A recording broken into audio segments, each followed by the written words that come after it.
நான் அப்பொழுது பொதுப்பணித்துறை அமைச்சர். என்னிடத்தில் ஒரு சின்ன காகிதத்தில் இதைப்போல் ஒன்றை செய்து காட்டு என்று சொன்னார்கள். 3 தினங்களில் இந்த அடையாளத்தை உருவத்தை நாங்கள் உருவாக்கி காட்டினோம். என்னைக்காவது கர்நாடக அரசு நாங்கள் தண்ணீர் திறந்து சொல்லியிருக்காங்களா?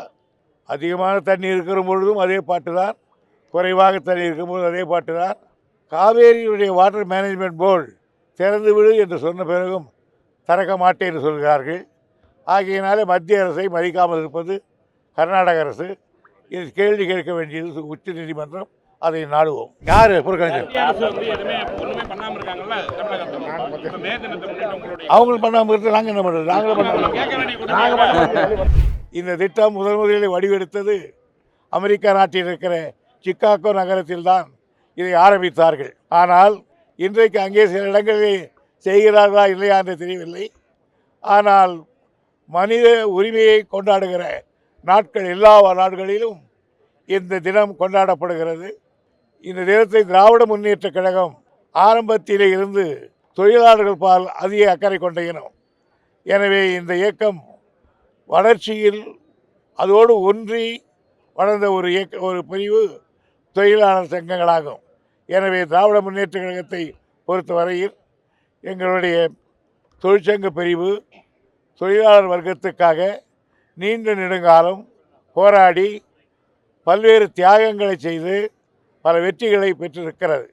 எனவே அப்படிப்பட்ட ஒருக்கு எப்படியாவது ஒரு நினைவு சின்னத்தை வைக்க வேண்டும் என்று சட்டமன்றத்திலே பலர் கேட்டபொழுது தலைவர் அவர்கள், நான் அப்பொழுது பொதுப்பணித்துறை அமைச்சர். என்னிடத்தில் ஒரு சின்ன காகிதத்தில் இப்படி ஒரு துப்பாக்கியை தலைகீழாக படம் போட்டு இதைப்போல் ஒன்றை செய்து காட்டு என்று சொன்னார்கள். 3 தினங்களில் இந்த அடையாளத்தை உருவத்தை நாங்கள் உருவாக்கி காட்டினோம். அவரே வந்து பார்த்தார். ஆக இன்றைய தினம் ஒரு தொழிலாளர் வர்க்கத்தினுடைய உரிமை வரலாற்று வடிவாக இந்த சின்னம் அமைந்திருக்கிறது என்பது பாராட்டுக்குரியது. காவிரி நீரை மறுபடியும் திறந்துவிட முடியாதுன்னு கர்நாடக அரசு மீண்டும் வலியுறுத்தி இருக்காங்க. தமிழ்நாடு அரசுடைய நடவடிக்கை என்னவா? என்னைக்காவது கர்நாடக அரசு நாங்கள் தண்ணீர் திறந்து சொல்லியிருக்காங்களா? இல்லை. அதிகமான தண்ணி இருக்கிற பொழுதும் அதே பாட்டு தான், குறைவாக தண்ணி இருக்கும்போது அதே பாட்டு தான். காவேரியுடைய வாட்டர் மேனேஜ்மெண்ட் போர்டு திறந்து விடு என்று சொன்ன பிறகும் திறக்க மாட்டேன் என்று சொல்கிறார்கள். ஆகையினாலே மத்திய அரசை மதிக்காமல் இருப்பது கர்நாடக அரசு. இது கேள்வி கேட்க வேண்டியது உச்ச நீதிமன்றம். அதை நாடுவோம். மத்திய அரசு 12 மணி நேரமாக மாற்றி அமைச்சிருக்காங்க, சட்டத்தை கொண்டு வந்திருக்காங்க, ஆனா நடைமுறைப்படுத்தல. ஆனா அந்த சட்டத்தை வந்து வாபஸ் பண்ணணும் அப்படின்னு சொல்றாங்க தொழிலாளர்கள் சொல்றாங்க. திமுக ஆட்சிக்கு வந்த பிறகு 8 மணி நேரம் வேலையை 12 மணி நேரம் அதெல்லாம் அன்னைக்கே வாங்கியாச்சு.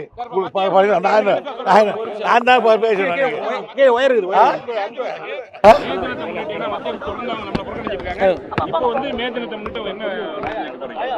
யாரு அவங்களும் பண்ணாம இருக்கு, நாங்க என்ன பண்றது? நாங்களும்